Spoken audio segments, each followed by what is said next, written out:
धनगर समाजाला आदिवासी प्रवर्गातून आरक्षण द्यायला विरोध करत विधानसभेचे उपाध्यक्ष नरहरी झिरवाळ यांच्यासह आमदार हिरामण खोसकर, हेमंत सावरा यांच्यासह आदिवासी आमदारांनी थेट मंत्रालयातील संरक्षण जाळ्यांवर उड्या मारत आंदोलन केलं। यावर प्रतिक्रिया देताना काँग्रेसचे प्रदेशाध्यक्ष नाना पटोले यांनी या आंदोलनावरून सरकारची लायकी स्पष्ट होत असल्याचा खोचक टोला लगावलाय। महाराष्ट्रामध्ये हे जे राज्यातलं सरकार जे आहे हे दिवाळखोर सरकार आहे। आज जवळपास यांना योजना ज्या कंटिन्यू करायला कर्मचाऱ्यांचे पगार देण्यासाठी जवळपास 30,000 कोटी रुपयाचं ओव्हरड्राफ्ट या सरकारने घेतलेला आहे। याचाच अर्थ महाराष्ट्राचा दिवाळा काढण्यामध्ये एकनाथ शिंदेचं आणि भाजप सरकारला यश आलेलं आहे हे त्याच्यातून सिद्ध होत आहे। ज्याप्रमाणे सत्ता पक्षाचेच आमदार आज मंत्रालयाच्या इमारतीमध्ये कुदून जाळ्यावर कुदताना आपण पाहिलं तर जे सत्ता पक्षाचेच आमदार या सरकारच्या विरोधात बंड फुगारत असतील तर या सरकारची आज लायकी काय आहे हे त्याच्यातून स्पष्ट होते आहे।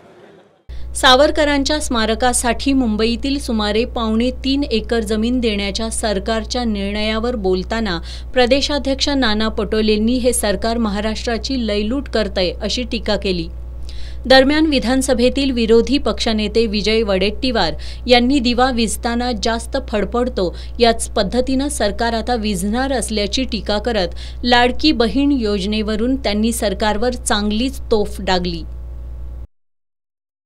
हे जे आता JR काढले धनगरांचा JR त्यासाठी ओबीसी दुखावला गेला तो मंत्रालयामध्ये उड्या मारतोय, त्याला मुख्यमंत्र्यांना भेटायला वेळ नाही। अरे केवढं दुर्दैव आहे। तो उपेक्षित समाजाच्या आमदारांना 3 दिवसापासून मुख्यमंत्र्यांच्याकडे मागणी करून वेळ मिळत नसेल तर हे राज्यकर्ते कोणत्या लायकीचे आहेत। खरं म्हणजे लायकी हा शब्द फार कमी असं म्हणतो मी बोचक वापरलेला आहे। यापेक्षा अधिक बोचरे शब्द वापरता येतील एवढी यांची पातळी घसरलेली आहे।